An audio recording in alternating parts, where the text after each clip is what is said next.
Welcome to Expressions of Leadership. I'm your host, Michele Kawamoto Perry.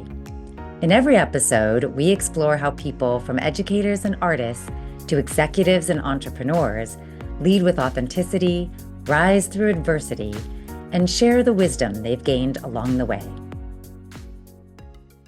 Today's guest is Linda Smiley. Linda has spent her career helping people find their voice as a nationally recognized speech-language pathologist, researcher, educator, and founder of innovative programs serving children with language impairments. Linda earned her master's degree from Stanford University and her doctorate from McGill University.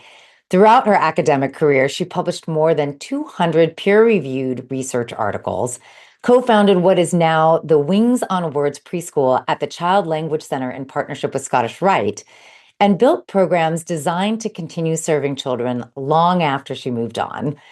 In retirement, Linda has become an equally remarkable community builder. She created MagEboard, a volunteer-run community communication network that has become the heartbeat of Magdalena, New Mexico.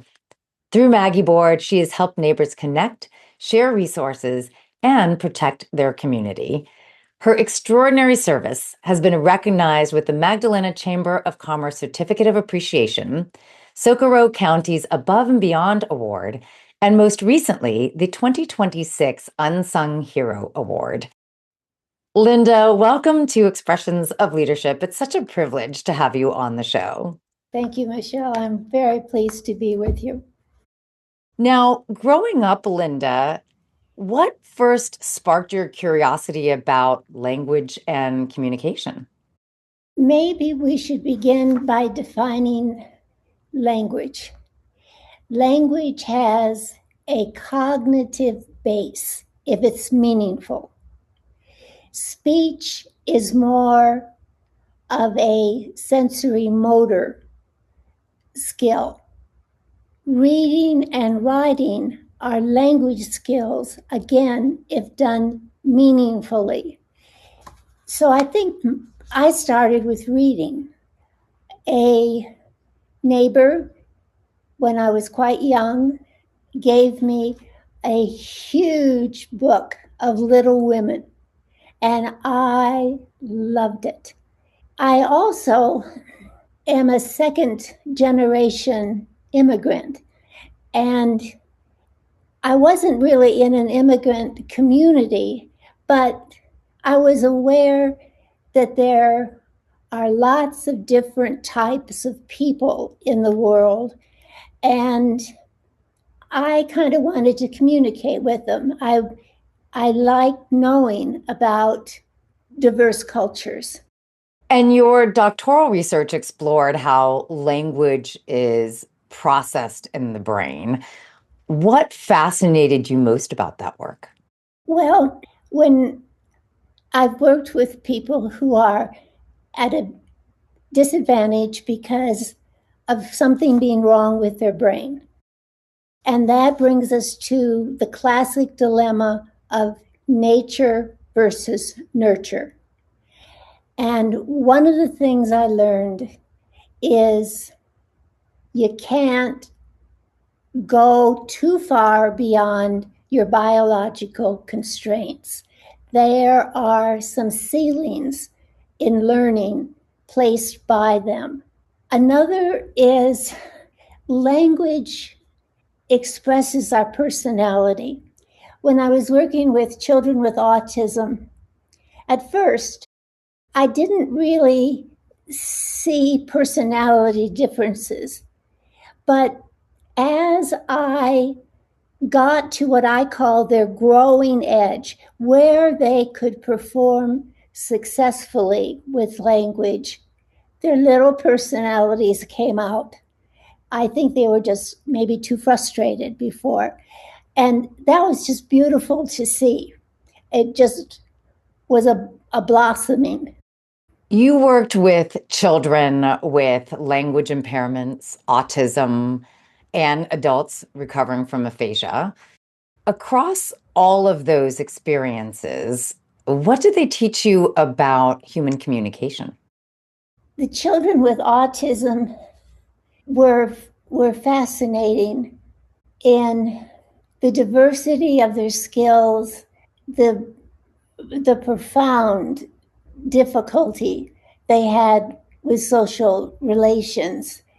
And that seemed to influence their language skills. But they could learn. They definitely could learn, and they could be pleased and recognize they were learning. Adults with aphasia, that showed me, in contrast with the children with language impairment, that what is sometimes referred to as brain plasticity certainly does decrease with age. I've never seen a case directly, but I've heard and have reason to believe that a child can be born without a hemisphere and nobody knows it until there's another reason to look at the brain.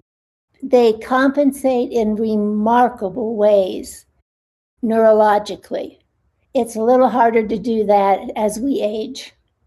One of your major research findings was that imitation was, in fact, not significantly helpful to language development for children. Why was that discovery so significant?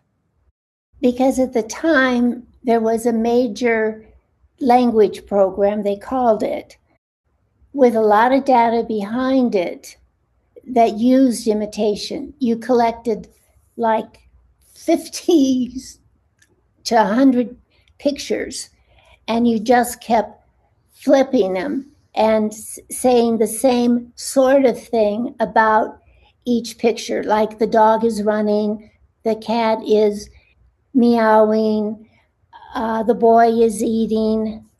And those results just didn't transfer very well outside of the therapy room, where if you set up the situation where the child has to respond to what is the dog doing, what is the cat doing, they see that there are cognitive differences between the two. So they were able to easily repeat what you asked them to, but they weren't really developing an understanding of language itself. That's very well summarized. Very well summarized. Yes. It's kind of empty speech. During your academic career, you produced more than 200 peer-reviewed publications. Looking back, what accomplishment makes you the proudest? I think it's the one where I believed parents. Now, I was a therapist during the time of Bettelheim. He blamed the mothers for autism. I don't know if you've even heard of that, but it was the leading cause of autism by a lot of people's views, a lot of professional views. He would take the child away from the mother. And therefore, the parents just didn't have much credibility. And it was devastating to the parents, devastating. Some parents said that their child had been normal and then regressed around age 3, roughly. And some parents said, no, my child just was always sort of slow, and no, I don't think he ever lost skills. So I divided the children based on case review of their charts and saw them at age around 7 to 10, and there was clear differences in outcome. Those who had regressed had very poor prognosis. Those who hadn't, some of them moved to within the normal range. Some didn't, but they improved more than the regressed. Now, that surprised me because, if they had language for a while, I would have expected that to be a great advantage to a child. But it didn't seem, it wasn't the case in this instance. And another one wasn't mine directly. It was my doctoral student, one of my doctoral students, who demonstrated that the children with language impairment, by and large, had a brain abnormality in the language area. And I thought, oh, great. They're not going to be happy about this. But they were. Unbeknownst to me, they had blamed themselves. And as a group, not every single person, of course. And they were relieved that it wasn't their child caring approach that had limited their child's language. So some of my work had to do with believing the parents, and they were right. Another one was there are a group of children with hydrocephalus who love to talk.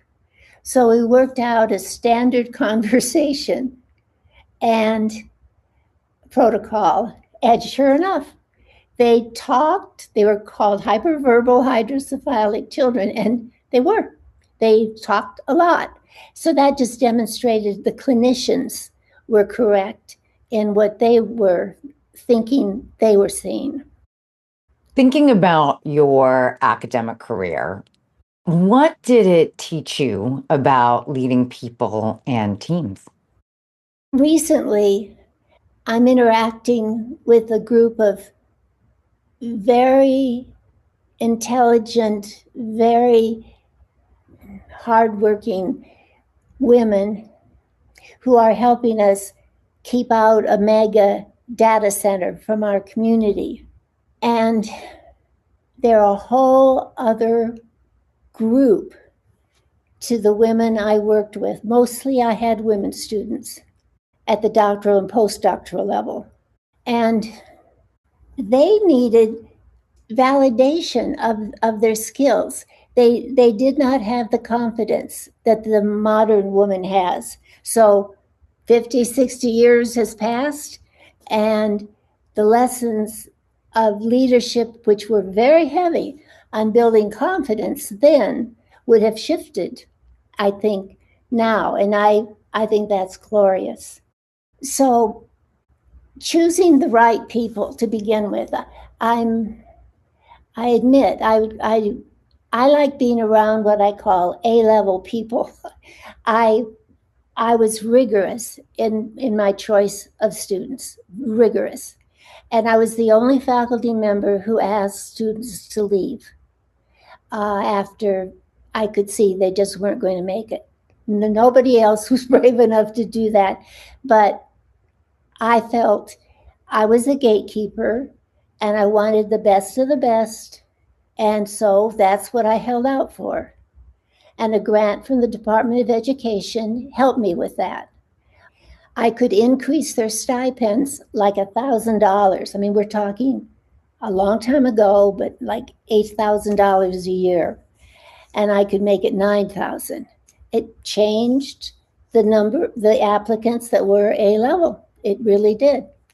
And so I guess in terms of leadership, I would say surround yourself with the best people that you can and foster them, facilitate what they can do rather than any kind of teaching. And I think it helped that there was a small group of doctoral students at all times, and boy, did they help each other. So I considered I was more of a facilitator and a really good picker of students. Well, we've been exploring Linda's remarkable academic career, but after the break, we'll talk about how she helped create a groundbreaking school for children with language impairments, the power of partnership, and why building organizations that outlast us may be one of the greatest forms of leadership. Stay with us. Leadership isn't just about strategy, it's about people. The Forward Project helps organizations cultivate strong, adaptable leaders who create thriving workplace cultures. If you're ready to invest in your leadership team, visit www.theforwardproject.co to learn how. Welcome back to Expressions of Leadership. I'm Michele Kawamoto Perry, and today I'm speaking with researcher, educator, and community leader Linda Smiley, whose life's work has centered on helping people communicate, connect, and build stronger communities. Linda, you co-founded what is now the Wings on Words preschool at the Child Language Center in Arizona. What inspired you to create that to begin with? I would say necessity. The children needed more intensive language learning experiences, and we needed more children to study. So rather than going from one school to another school to another school, we brought them together for a summer program. And it started very small, just in the summer, and step by step became a school. And now it's a preschool, and it's a full academic year. And it includes children who are language impaired, but also children who are not, because the parents like the language enriched curriculum. It wasn't any grand plan on my part at all. I just kind of have gone step by step. When I saw something, then I could take advantage of or incorporate, then I did. And I was always a part of a team, and they were exceptional people. I'd never, ever sat down and said, you know what, we are going to have a school one day. Never did. I was only there at the toddler stage, and it's thanks to my A-level students that it continued. One of them shepherded it through the next stage, and now it's pretty independent. I understand you built a partnership with Scottish Rite to start this center. How did that relationship come about? At one point, a while ago, and I mean, this is when I was at Stanford, I was an intern at a Scottish Rite clinic for language impaired children. One of their high ranking people had identified the children, I think they called them as having a silent handicap, but they were focused on them. And that was the first or second clinic.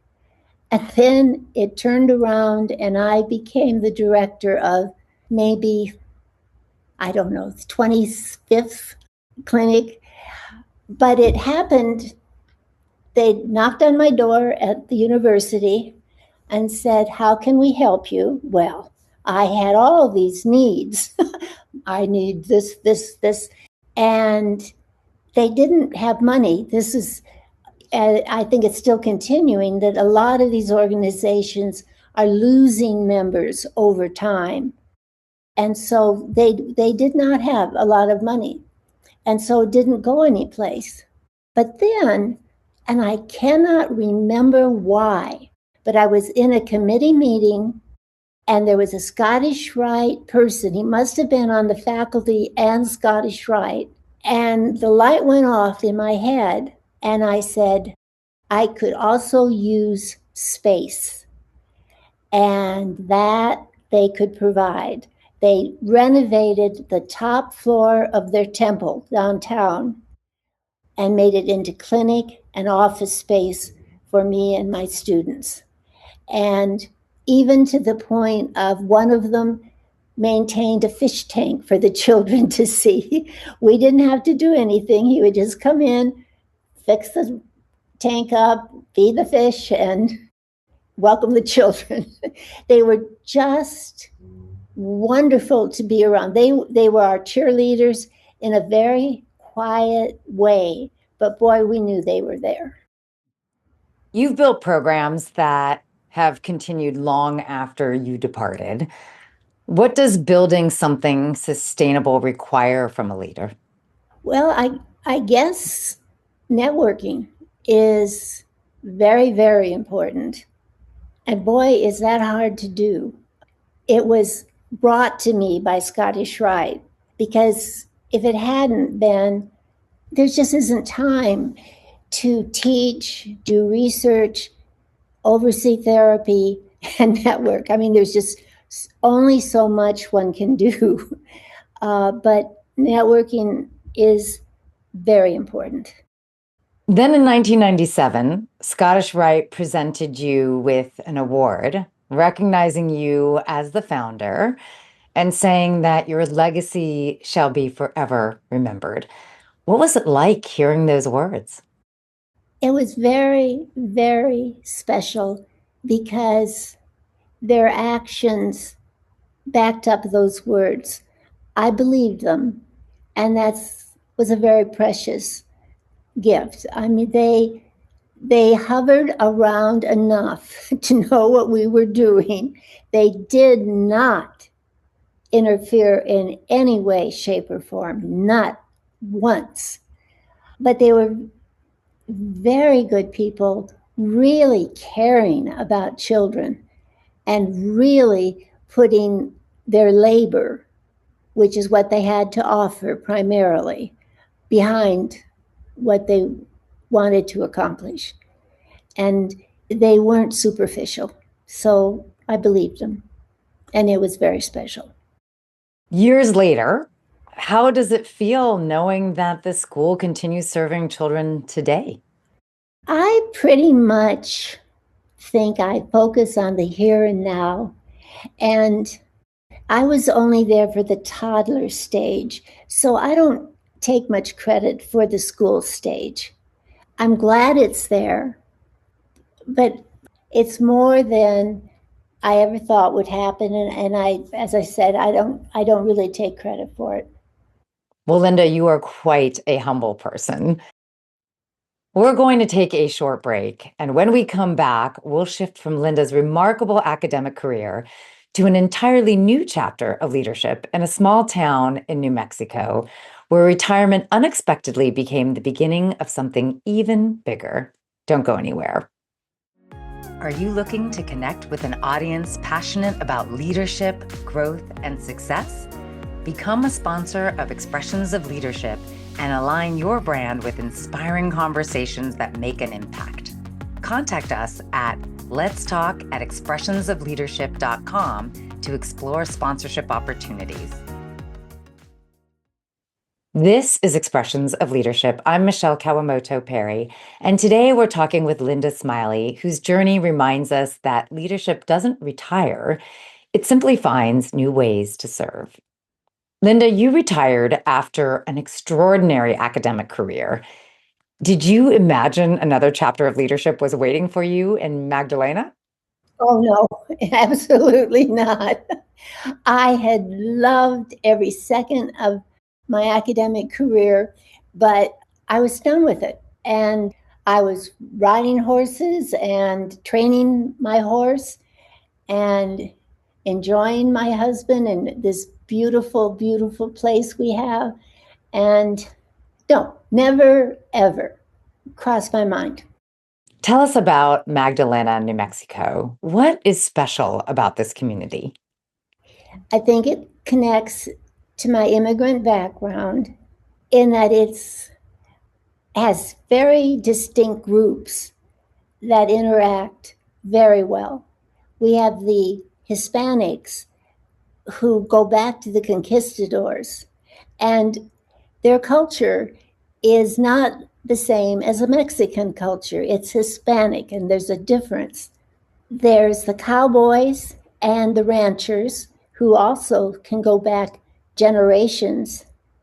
And cowboys work 24 hours a day. They're on call. It's one of the hardest jobs in the world, and they love it. And they are such great storytellers. You can just sit and listen forever. They love playing jokes on each other. Yes, they really did ride horses into the bar. They really did that. And so we've got the Hispanics, the ranchers, the cowboys, the Native Americans. Mostly they live on the Alamo Reservation. And then we have the newcomers. I'm one of them. I've been here 20, 22 years, but I'm a newcomer.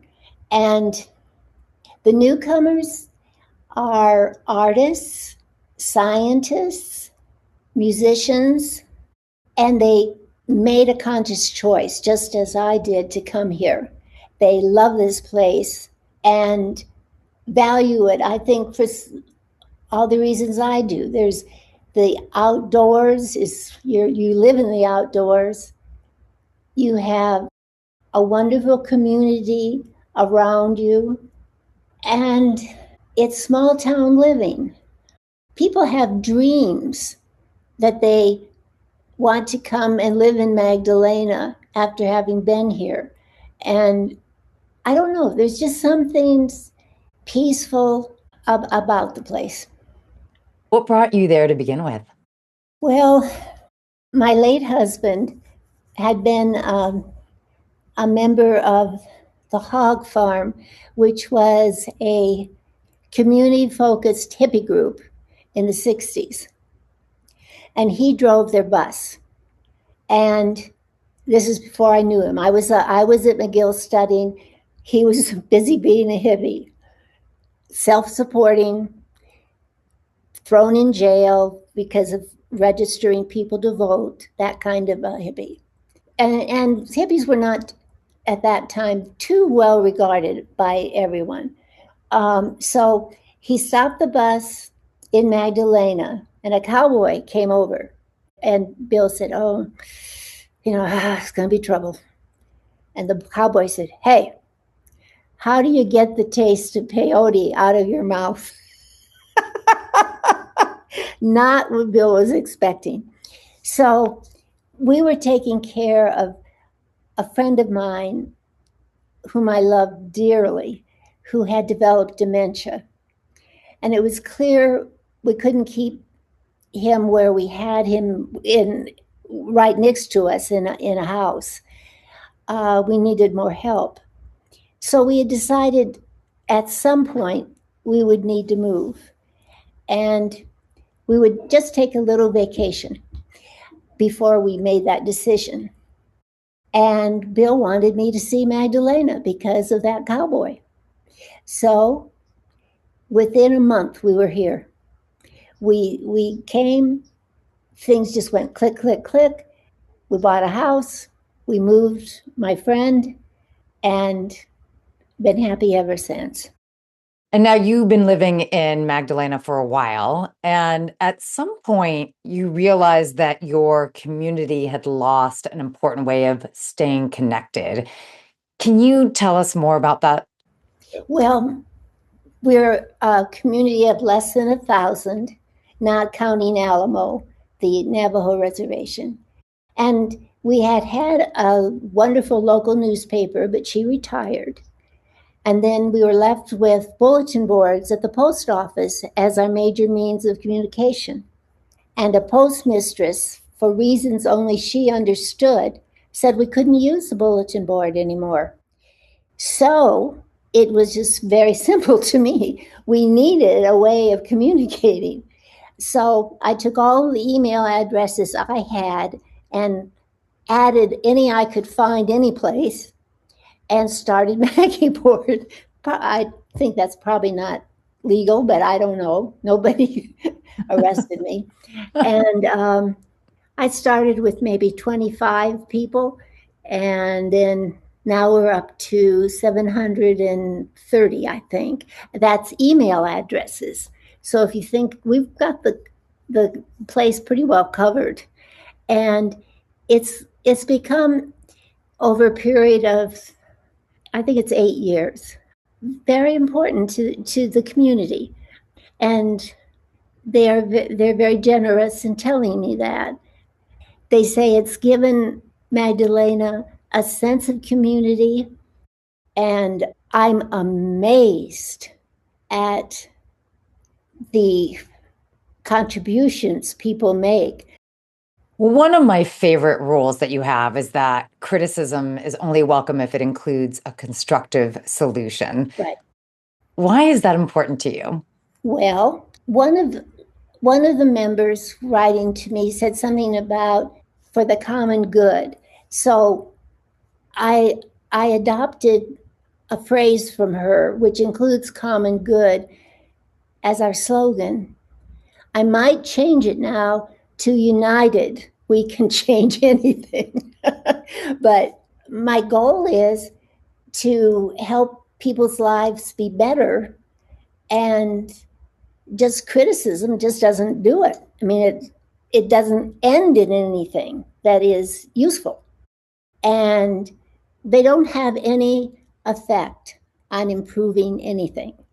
And they can cause strife within the community. So I just don't want any part of it. Well, communities everywhere seem to struggle with polarization. What have you learned about creating conversations where people can disagree respectfully? Don't give the nasty people a platform. Just cut them off. We want change that is informed and good for people. Well, what does it take to earn and maintain trust when you're responsible for sharing information with an entire community? I do my very, very, very best to only publish the truth. And I don't know how it happens, but it seems like, say I get a date wrong, or it's not me, it's the person who sent it to me, and I don't catch it that it's the wrong date. Somebody will write in, and then I just send it out. This is a correction. So the whole community is kind of monitoring what is said, and they don't hesitate to let me know when I've made one of these very minor kinds of errors. And I thought the negativity would be my biggest challenge, and it just isn't. This is not a community of negative people. I don't know how to say that any stronger. It has not been a big issue. It just hasn't. And it's probably one of the reasons I love Magdalena. And in terms of trust, I'm sure keeping politics out was crucial. I think when I let some letters, they were critical of the school, go unsigned. I knew the person. I knew it was a person of quite a bit of integrity. I knew there needed to be some changes, in my opinion. So I let it go unsigned. And I'm not sure. I think letting unsigned on is a way to lose trust. I don't think that is a decision I would make again. Why is that? Well, people want the poster to stand behind what they say. It really speaks to the importance of transparency being part of the basis of trust. That's right. Well, let's take a brief pause. And when we return, we'll hear some incredible stories about MagEboard in action, from emergency response and community advocacy to protecting what makes Magdalena special, and explore what those experiences have taught Linda about leadership. We'll be right back. True transformation starts from within. The Forward Project partners with organizations to create meaningful culture shifts and develop leaders who inspire real change. If your team is ready to move forward with purpose, visit www.theforwardproject.co. Welcome back to Expressions of Leadership. I'm Michele Kawamoto Perry, and today we're speaking with Linda Smiley about the quiet but extraordinary leadership that strengthens entire communities. Linda, MagEboard has played an important role during emergencies. Can you tell us about one of those moments? Yeah, if you ask what surprised me the most, it would be the response to two emergencies where people went missing. And I just never left the computer. The volunteers who were searching would email me what their needs were. They needed food, they needed water, they needed more volunteers, whatever they needed. And I'd post it, and the community responded immediately, just immediately. When the state, I don't think it was county, I think it was state official volunteer rescue group arrived, they said they'd never seen such an organized method of searching for somebody. More recently, MagEboard helped organize community engagement around a proposed mega data center. Can you tell us about that story and what happened? Well, as seems to be the trend nationwide, it was a complete surprise to the community. The Technical University in Socorro was entertaining a proposal by a Canadian to build the biggest data center powered by the biggest solar array practically in our backyard, and hadn't told anybody. And three women, just by chance, happened into a meeting and learned of this. And as soon as it was brought to MagEboard's attention, we got on it. We sent out notices about when the meetings were, what the issues were, the pros and the cons. But very quickly, we were against it. We got on it on MagEboard immediately. The Magdalena Village Council trustees put out a statement against it. It didn't have anything binding to it, but I pushed it a lot on MagEboard, and it started showing up in various places. But what we were after is creating a moratorium so this Socorro County commissioners could establish laws to restrain exploitation of this area. And they did. So we are now in a 1-year period where we have a blue ribbon committee of 5 people chosen by the county manager to advise the commissioners about the laws that should be in place. So we know the fight's not over. The guy's still hovering around, and other people are after our wide open spaces. They consider them empty, and we consider them necessary for animals, for plants. It would ruin ranching in the immediate area, and we didn't have any time to spare. So a big advantage. And also with rescues, of course you've got to get it out right away. So the speed of response of internet communication through this mechanism is pretty impressive. Well, leadership often isn't about having authority. It's about helping people come together around a shared purpose. How has that idea shaped your work? I just received an email from someone who talked about our MagEboard, and I loved that. It really is a community effort. And it's perceived as such, and that's rightly so. I do a lot of cutting and pasting, but it comes from the community, and it goes out to the community, and the community responds if they don't like something. So it's kind of a self-correcting circle, I guess.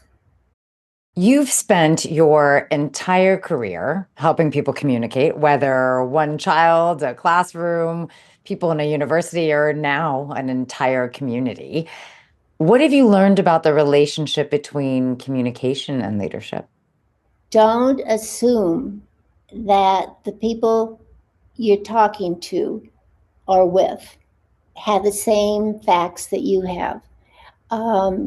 There's huge gaps, even in experts' knowledge. And when people have the facts, they make the right decisions. They're informed. And I guess that's why negativity isn't a fact. So I want people to understand what's going on, and then they make their own decisions. And believe me, in this community, they do. No, it wouldn't work to tell them what to do. I don't believe it would work at all.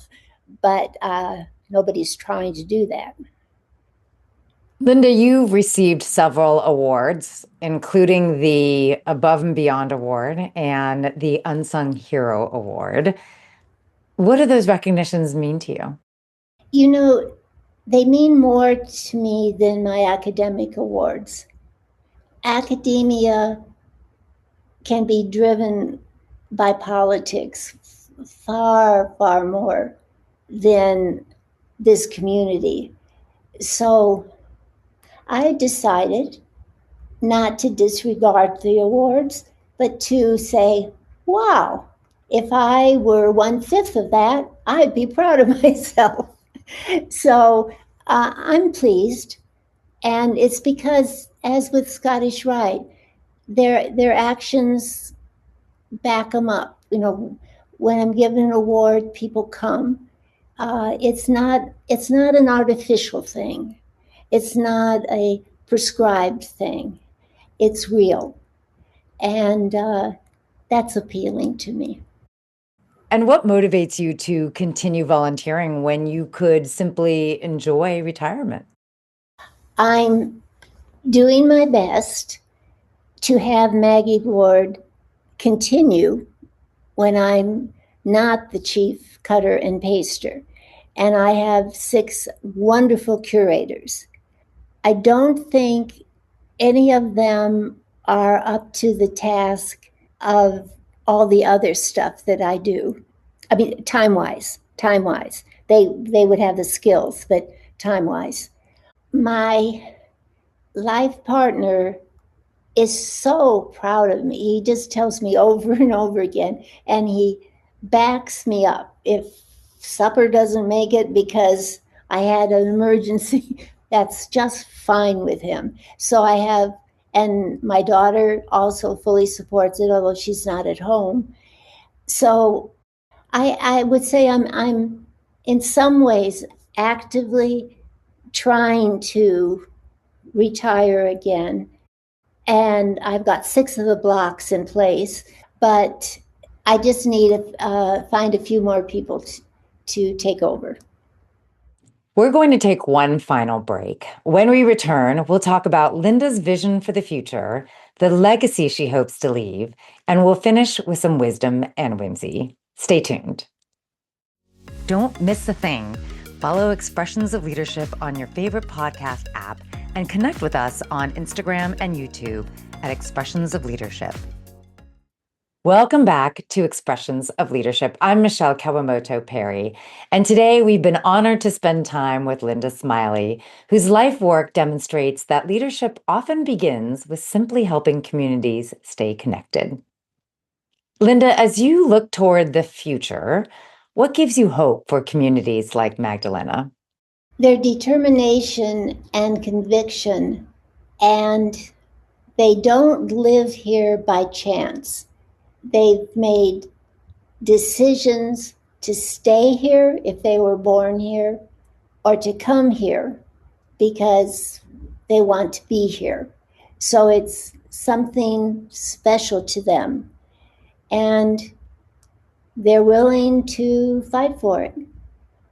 But I hadn't appreciated how much being here is a conscious choice. And that's a pretty important validation that they're going to fight for it. What do you hope MagEboard will continue to become over the next decade? I really hope it survives. I am doing my best to set it up permanently. That is a goal. This going into community activism, it's only against exploitation. And I'm very comfortable with it. I don't see it ruffling anybody's feathers, but that has to be watched. Maybe at some point there'll be a split and there'll be two different things. I don't know. I think it has been so helpful to the community that I wish other communities would give it a look.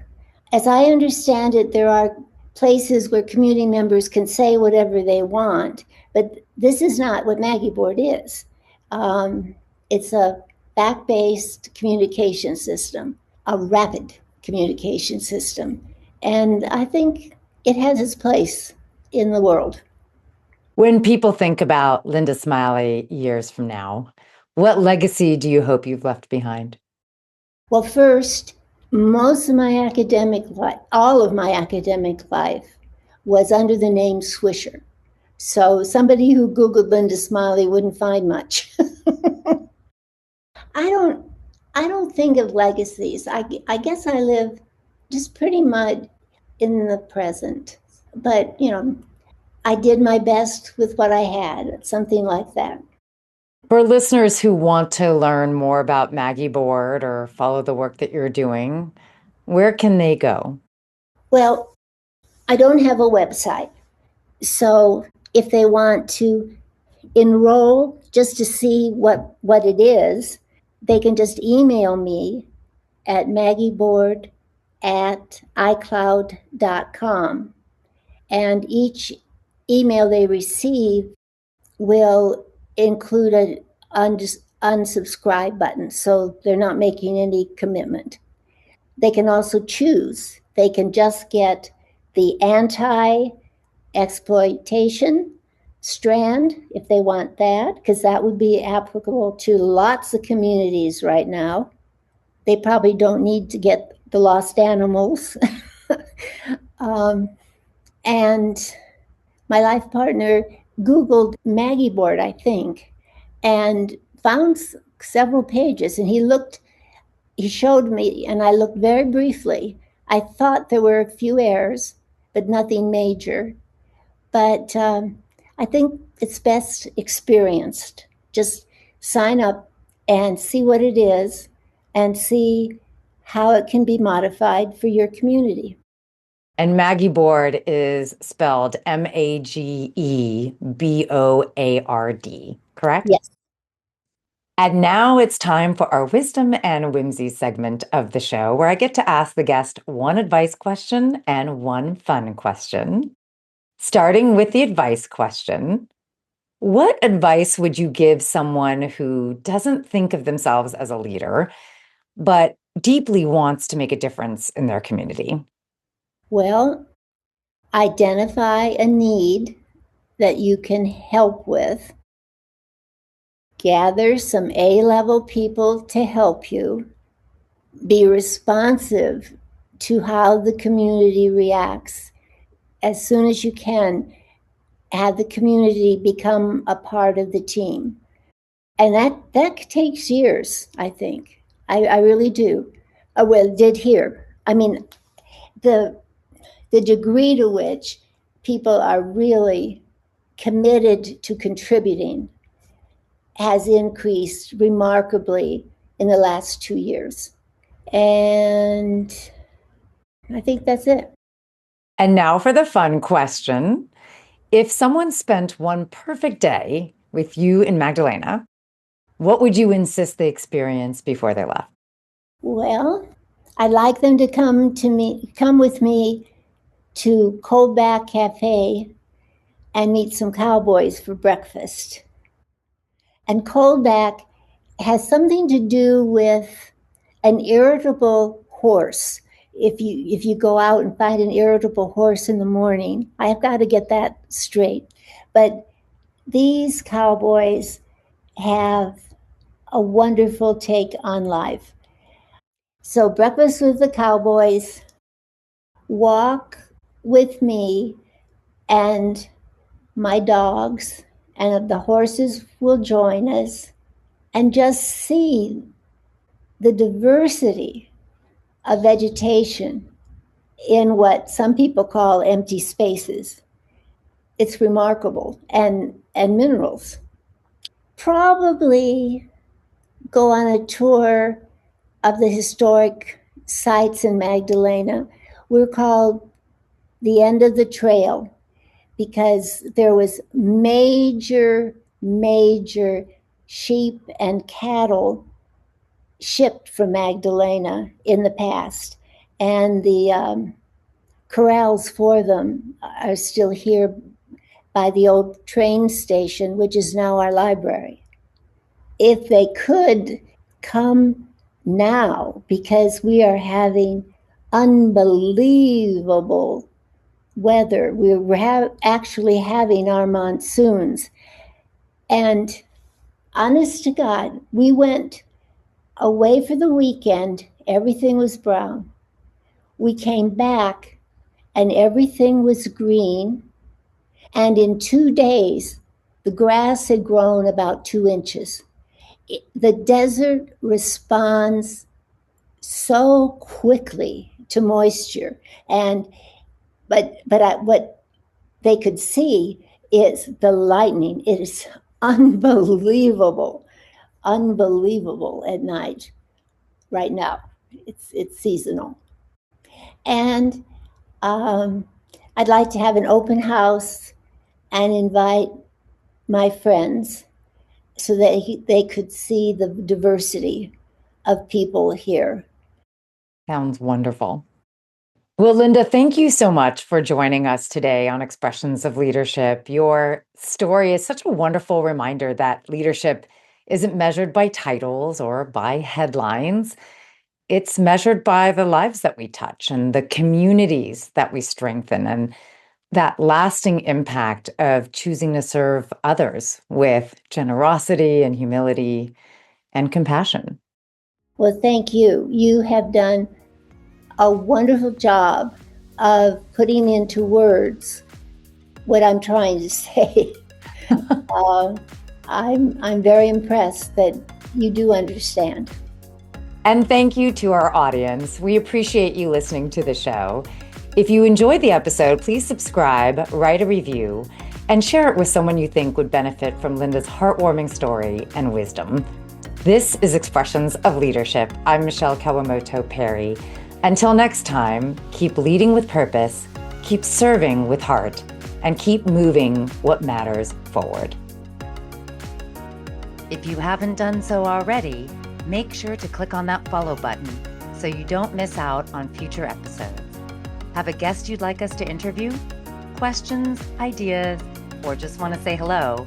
You can reach us at letstalk@expressionsofleadership.com or connect with us on Instagram or YouTube. We'd love to hear from you. And as always, thanks to our amazing team behind the scenes for making this podcast possible, including our sound engineer, Graham Palmer, and my chief encourager and advisor, Jeremiah Higgins.